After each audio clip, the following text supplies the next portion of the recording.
રાજકોટમાં 140 કિલો ચાંદીની ચોરીની ઘટના બનવા પામી છે, જેમાં 31 કિલો ચાંદીના જથ્થા સાથે મુખ્ય સૂત્રધાર સેલસિંહ રાજપૂત અને રતનસિંહ રાઠોડની ધરપકડ કરવામાં આવી છે।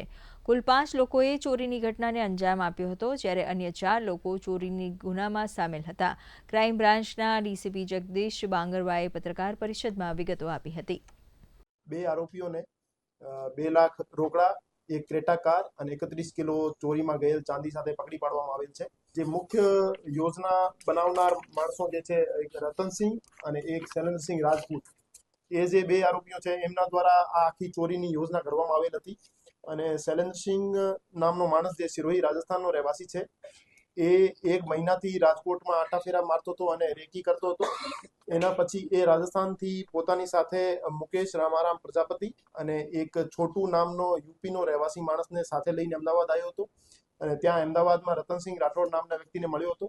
અને એ ચારેય અમદાવાદમાંથી ભેગા થઈ બોટાદના જરિયા ગામના રહેવાસી રાજુ ભોજક નામના આરોપીની ઘરે રાતે રોકાણ માટે આવ્યા હતા। અને આ તમામ આરોપીઓને જસદણ સુધી રાજુ ભોજક મૂકી ગયો હતો અને જસદણ પછી એ તમામ આરોપીઓએ ક્રેટા કારમાંથી રાજકોટ શહેરમાં આવી અને ચોરીને અંજામ આપ્યો હતો।